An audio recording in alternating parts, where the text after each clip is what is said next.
سلامتنا كاب ساتلايت تلفزيون إريسات يبزحكم كبرات تخطاتلتنا نلومي 15 سنة عام تغلب تشحن 20 استدلوا زيناتات حزنا قريبنا لنا بقدامنا كأندرستاتهم معالت سوات كأدام كخبريو دليت لوت إيرتراوان كسي ود بحبرات هاجرات دقفهم قليزهم أمريكا قبل على أبالات هو حتى نايك أربع صدرا بيتهم من الجدا فيزا أمبيرا سودان جدت قبيلاتات نمكل خال ناب مأكل عدنا ورق سراويتها أوافرا أبي منغو أمريكان إيران استبتح سمم عب عوت مخانو بريزيدنت ترامب قليتو سبليهم سرسرهم سعب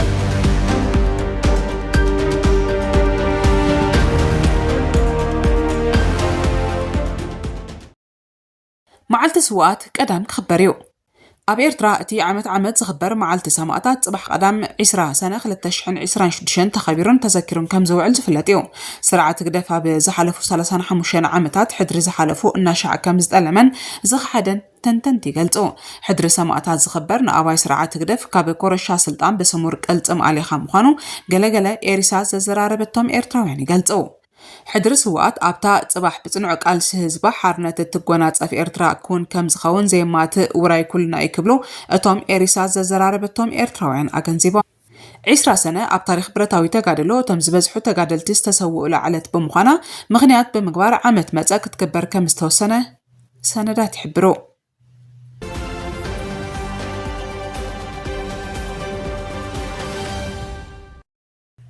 دليت لو إيرتراوين نكسي ود بحبرات هاجرات دقفهم قليزهم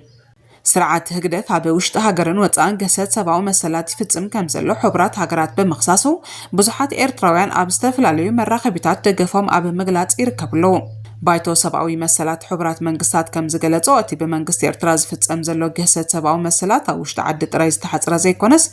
كابتي زلو ما أسرتن هاجراوي أقلقلوتن هاديمام أبي وطع هاجرات أبي زنبرو إيرتراويان زفتزم زلو ونمخانو متقاسو دما نتيكا كايدوز انحق ألسا أفلطو زهب مخانو يتقسو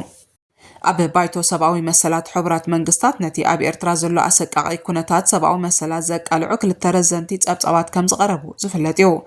اتم تبصبات أبت هاجر زلو مسارتاويان تقامات سبعو مسلات كي تفتحو مصنحم طراي زي كونس اتخونتات بزبلته الناقددي خيد كم زلو يردوم أبزز حلفة 6 عامتات نتا أبي إيرترا زلو كونتات سبعو مسلات ككتاتل استشمو فلي بعل مويا حبرات منقصات محمد عبد السلام بابيكر أبزس معمدرة أبتا هاجر حجون انتغانا أبل علي سبعو مسلات زفتزمو قبنات أبي كندي مقدال زيادان ناقددو يخدو خمزلو مرتعوتات بمتقاس مموقاتو نبركت زبولو إيرتراويان فنانك حزو غيرو وميركب أزي تكبر زي بدرجة والكسباز في تأم زي كونس بمحور منقصي بدرجة بوليسيست حنت سلطاوي نايمج أنا ميلا مخانون مغلاتي تعرنان قال سناني كبلو كلا مهورات إيرتراويان أسخاخيرم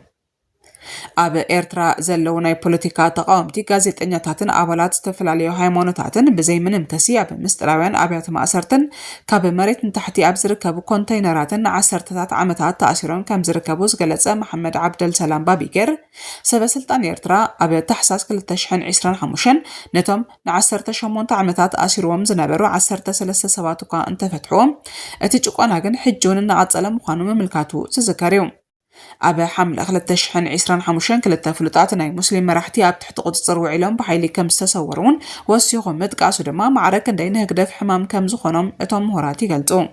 سرعة هكدف جقونو أوش تعد تراي كيبقع أبا سدت نزنابرو زيغاتات المفر رحن دمت أمن معفانن دوب سجر ميلاتات جقونا بسفيحي تكم كم زلو بمغلات بمغنيات زدما سدت نياتات تزغبلا هقرات حلو أنكت أناخرات أوعيت مغراب دما أقداس نت كم زلو مردائي كالي يبلو ኤርትራውያን ስደተኛታት በዚህ ሕጋዊ መስገጋር ሰባት በመተላል ገንዘብ አህጉራዊ ሕጊ በመጥሐስን ዝመሳሰሉን ናብ ዓዶም ናይ ምምላስ ሓደጋ አንጸላሊዎም ከም ዘሎ መብርሁ ዓለም ንሽግር ህዝቢ ኤርትራ ንምርዳ ቀላስ ተራ ከም ዘሎ ዘንፈትዩ ጉጅለ ህግደፍ ግን እቲ ጸብጻብ ስሞም ዘይተጠቕሰን ዘይተረጋገጹን ናይ ወጻኢ አካላት መረዳእታታት መሰረት ገይሩ ዝተዳለወን نتي نتمزجبة زلو عبيت زق على المخانو بمتقاس كاب حقي زرحقة اتهاجر حجين زلات اللو كنتات اب قمت زيتون وقنتنينات زلواني بمبال كم عملو نتيك ولون እቲ ብመሐመድ ዓብደል ሰላም ባቢክር ኣባይቶ ሰብኣዊ መሰላት ሕቡራት መንግስታት ዝቐረበ ጸብጻብ ኣብ ኤርትራ ልዕልና ሕግን ናይ ፍትሒ ትካላትን ፈጺሙ ከምዘየለ ብምርግጋጽ ኣህጉራዊ ማሕበረሰብ ህጹጽ ስጉምቲ ንክወስድን ተሓታትነት ንኽሰፍንን ኣተሓሳሲቡ ምሕላፉ ድማ ክምስገን ዘለዎ ዕማም ምዃኑ እቶም ተንተንቲ ኣገንዚቦም።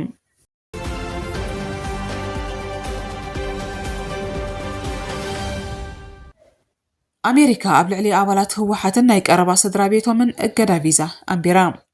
ዋና ጸሓፊ ጉዳያት ወጻኢ ኣሜሪካ ማርኮ ሩቢዮ ኣብ ሰሜን ኢትዮጵያን ኣብ ብምሉእ እቲ ዞባን ዘሎ ሰላምን ጸጥታን ኣብ ሓደጋ ኣትዮም ኣብ ዝበለቶም ኣባላት ህዝባዊ ወያነ ሓርነት ትግራይ ህወሓትን ናይ ቀረባ ስድራ ቤቶምን እገዳ ቪዛ ከም ዝተነብረ ኣፍሊጡ።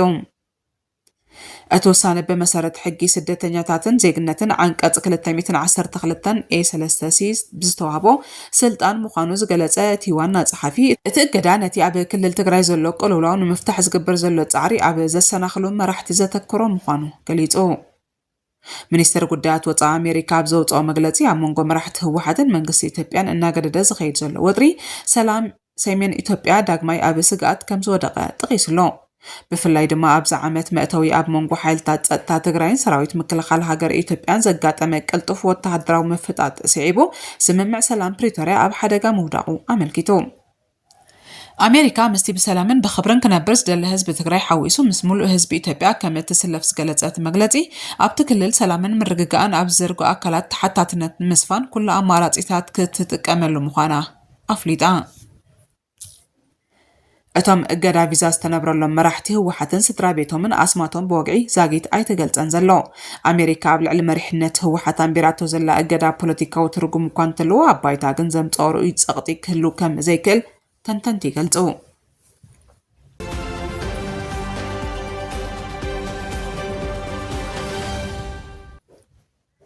ሱዳን ግጭት ቀቢላታት ንምክልኻል ናብ ማእከል ዕደና ወርቂ ሰራዊታ ኣወፊራ። ኮሚቴ ጸጥታ ክፍለ ግዝኣት ቀይሕ ባሕሪ ሱዳን እቲ እናወስኸ ዝኸይድ ዘሎ ቀቢላዊ ግጭታት ንምግታእን ነቲ ኣብ ቀረባ እዋን ዝፍጸም ዘሎ ሕጊ ኣልቦነት ስርዓት ክሕዝ ንምግባርን ዝገብሮ ዘሎ ጻዕሪ ንምዕዋት ትማሊ ረቡዕ ናብታ ኣብ ጥቓ ዶብ ሱዳንን ግብጽን እትርከብ ኣልራታጅ ዝተባህለት ከባቢ ወተሃደራዊ ሓይሊ ከም ዘዋፈረ ጸብጻብ ሱዳን ትሪቡን ይሕብር። እዚ ስጉምቲ ድሕርቲ ብኣመሓዳሪ ሙስጠፋ መሐመድ ኑር ዝምራሕ ኣብ ፖር ሱዳን ዝተኻየደ ህጹጽ ናይ ጸጥታ ኣኼባ ከም ዝተወስደ እቲ ምንጪ ኣካፊሉ። እቲ ኮሚቴ ጸጥታ ኣብ ዘውፅኦ መግለጺ ኩሎም ሓይልታት ጸጥታ ነቲ ከባቢ ብቕልጡፍ ከውሕስዎ ጥሕሰት ሕጊ ደው ክብሉን ገበነኛታት ንምእሳር ሕጋዊ ስጉምቲ ክወስዱን መምርሒ ከም ዝተዋህቦም ሓቢሩ። ኣልራታጅ ንብዙሓት ሰባት ዝስሕብ ንጥፈታት ዕደና ወርቂ ዝካየደሉ ቦታ ብምዃኑ ኣገዳስነቱ እናወሰኸ ከም ዝመጸ ይግለጽ። እቲ ደባዊ ቦታ ገለ መርበባት ዘይሕጋዊ ምስጋር ሰብን ንብረትን ከም ዝፍጸመሉ ይጥቀስ። ኣብዚ ቀረባ እዋን ነቶም ብተነሓናሕቲ ጉጅለታት ናይ ደገ ተባሂሎም ዝተሰሚዩ ራሻይዳ ንምስጓግ ዘቐረበ ጻውዒት ወጥሪ ከም ዘጋደደ ጸብጻባት ይሕብሩ። ማሕበረሰብ ራሻይዳ ብግዲኦም ቅድሚ ሕጂ ነቲ ሰብ ዘይነበሮ ደባዊ ከባቢ ዒላታት ብምኹዓትን ኣባይትን ዕዳጋን ብምህናፅን ከም ዘልምዕዎ ብምግላጽ ካልኦት ወገናት ኣብ ልዕልቶም ነቲ ከባቢ ዝሃነጹ ሰባት ዘይተፈቕደ ክፍሊትን ቀረፅን ንምኽፋል ዝገብሮ ዘለዉ ጻዕሪ ይነቕፉ። ኣብቲ ከባቢ ዝርከብ ጉጅለ መንእስያት መንግስቲ ጣልቃ ኣትዩ ሕጊ ከኽብር መሰል መሬት ከረጋግጽን ነበርቲ ካብ ምጭብርባር ክከላኸልን ጸዊዑ።